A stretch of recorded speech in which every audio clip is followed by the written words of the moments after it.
why don't we give an article a look? And you probably, over the years now, you've been reading story after story of the FBI visiting parents' homes and arresting parents because they speak out against anti-whiteism at their schools. There's been a little twist, a little minor victory against it. Let's see.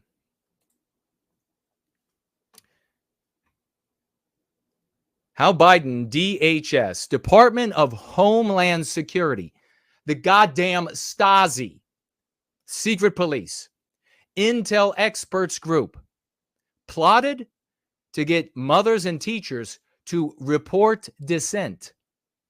Dissent. From what? Well, if you want to be productive, it's dissent or heresy, more aptly stated, to anti-whiteism.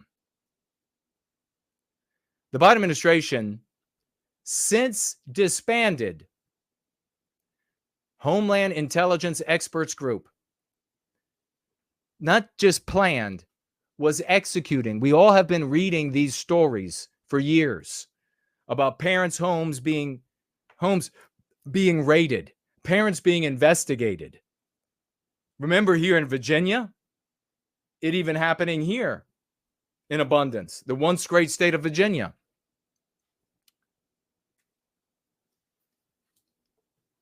And they had an insidious influence operation that they were running to persuade mothers. I wonder why they went to mothers instead of fathers, mothers and teachers, to inform on dissident parents and students suspected of, quote, domestic extremism. Internal documents reveal. We have shared with you what so many others are not, they touch upon, they're not even talk, or if they talk about, they obviously don't internalize the reality that people that get identified by monikers like white nationalists with that title and others that we talked about here are put on specific terror lists. Terror lists. So how effective are you for the well-being of our people when you are on a terror list and you're visited by the FBI or Homeland Security and they tell you to keep your mouth shut, you're not saying anymore, or you're going to go to jail, you're going to disappear?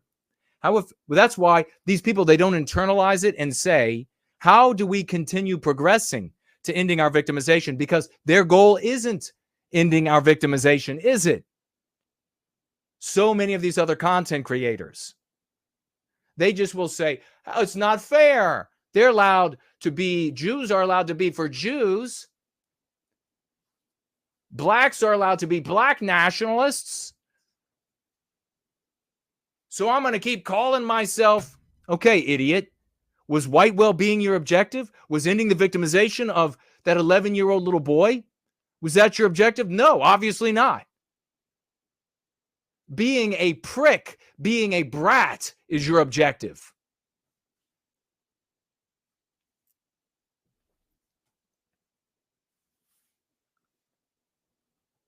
The panel created in September of last year to ostensibly, quote, provide advice and perspectives on intelligence and national security efforts. So everyone out there who plays the villain in the anti-white narrative, you play their villain. Doesn't make you, you're not doing the right thing by playing their villain, dingleberries. I don't know how many times I have to tell these people. You're not doing something by behaving the way they want you to behave as their opposition. I can't believe I have to even say this. You're so fucking stupid. You are considered the #1 enemy, terroristic enemy to the United States.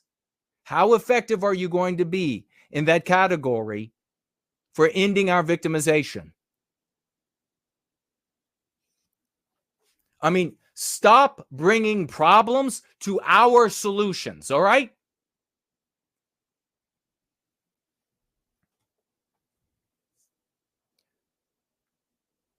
They provided advice and perspectives on intelligence and national security efforts, included Obama-era CIA Director Brennan and ex-Director of National Intelligence James Clapper, both of whom flaunted their intelligence credentials on the eve of the 2020 election to falsely claim the Post's reporting on Hunter Biden's laptop was Russian disinformation. So these two highest ranking, Clapper and Brennan, they should be tried for treason and given the appropriate punishment.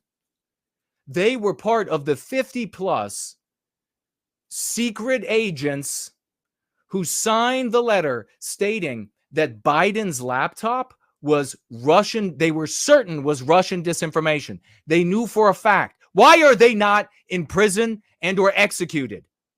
In fact, not only have they not been tried and imprisoned or executed for that crime against America, they knew very well. Not only that, but they recently have said they will not take their names off that letter, even though it's proven now, and just like it was proven then, that it was Hunter Biden's laptop. Nothing done.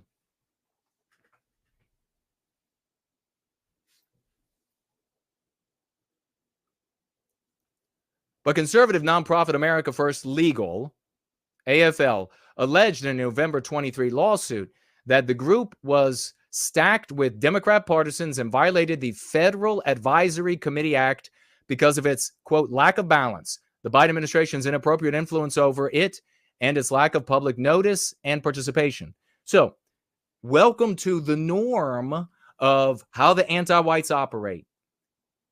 I would operate the same way in office because this is the way that works and wins. I would do it for white well-being and for the well-being of all people of all races in America. They just form committees. They form departments inside Department of Homeland Security, Department of Justice, FBI. They don't tell anybody. Nobody's going to know. The media doesn't report it. They engage in things that are illegal. And then when they're caught, no one gets in trouble. Nobody's going to be dragged away, tried, and then executed or thrown in prison for life for their crimes against the American. No, they're able to say, hey, we did ignorance of the law. I know that your poor ass can't say ignorance of the law, and my poor ass can't say it, but they can.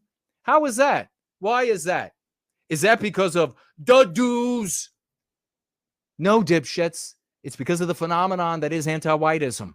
And this phenomenon has infected so many minds and is in so many nodes of power that they can now do this. They can get away with it. And when they get caught, they can just say, we'll just disband it. The Biden administration says just disbanded the group. DHS agreed to disband the group and to provide AFL with its internal records as part of an out-of-court settlement in May.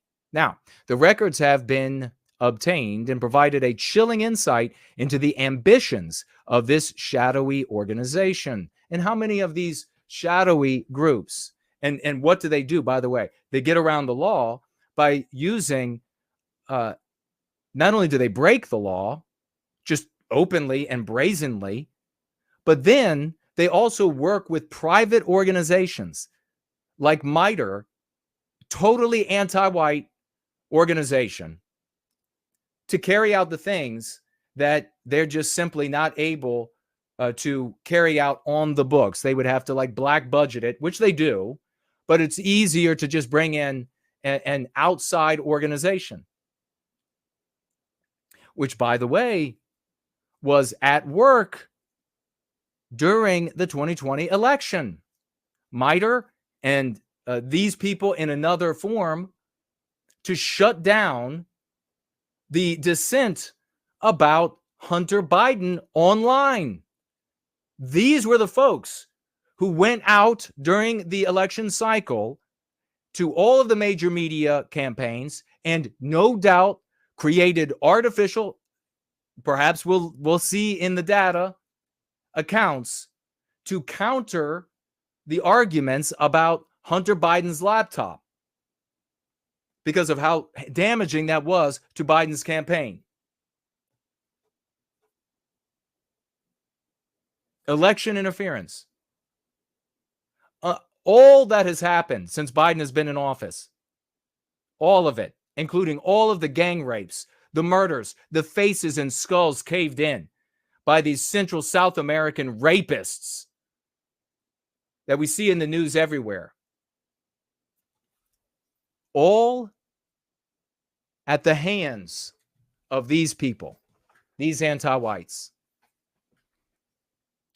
The destruction of the economy, the businesses, the white business owners put out of business.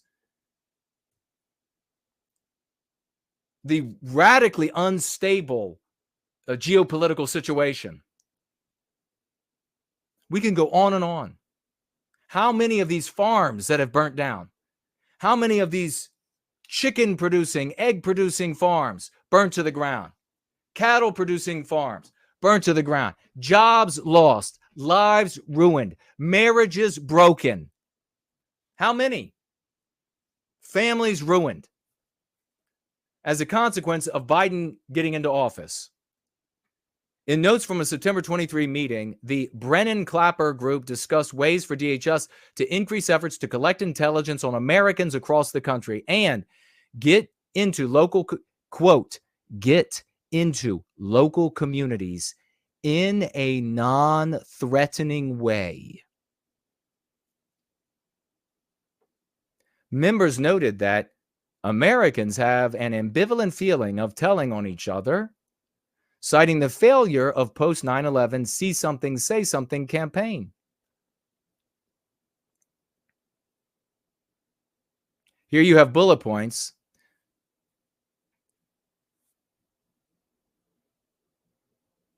from the meetings, from their discussions. And you can see for yourself, this is what violent extremism, domestic terrorism, that's what they refer to those who are playing their villain.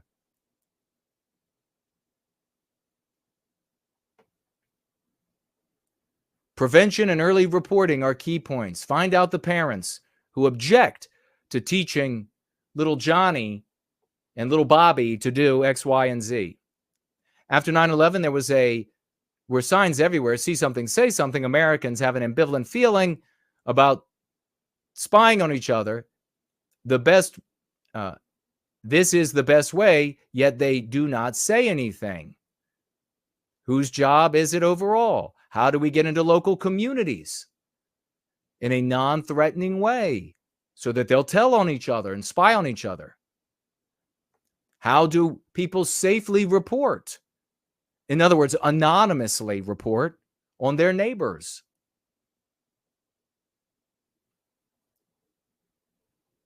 Is there an ambiguous approach to getting Americans to spy on each other so that they can out all heretics to anti-whiteism? And they postulate here, maybe telling these folks the new slogan, see something, help someone. This is devious, evil anti-whiteism. So the little boy, the little 11-year-old boy, that father, that's who they're after here. The problem, when Antony summarized, is that how do people report on their neighbors safely? To get a mother or teacher to come forward, it needs to be a public health catcher's mitt. One participant was quoted saying, if DHS could not convince mothers and teachers to become informants, one member of the group, and again, why aren't they going to fathers? What is it they know about women? the feds should turn to corporate America. If they can't get women, they can't get moms, enough moms and teachers to spy on and rat on Americans who are heretics, who aren't anti-white enough, then we should turn to corporate America as a resource of intelligence on their employees. This is what the anti-whites are doing. How much worse does it have to get before people give up all of these failed strategies? There is an industry ecosystem. Companies are internally collecting open sources, this person mused. Are you able to engage and use those products? The meeting notes also reveal that departmental support and political support for this mission had increased after Patriots Day. The plans have strong echoes of East Germany's secret police agency. I mean, that's what I said when I saw it. The Stasi, which relied on a network of unofficial informants to report friends, family, and neighbors as potential dissidents to socialist regime between 50 and 90. This is not communism. This is anti-whiteism. Reporting on each other is a tool for control. Call this what it is, anti-whiteism. And in this article, it says, thanks to America First Legal, we were able to get the Biden team's personal documents outlining their strategy to monitor and intimidate dissenting views, said Rick Grinnell. It is shocking to see such intolerance and paranoia. Like this total Republican effete, somebody get me the smelling sauce and I'm fainting. Like, how chilling they want to spy on us. This is bullshit. That does nothing. Rick, you should be talking about the anti-whiteism, the attack on our norms. The revelations are the first installment of what AFL is calling Deep State Diaries, which promises to include more documents. All right,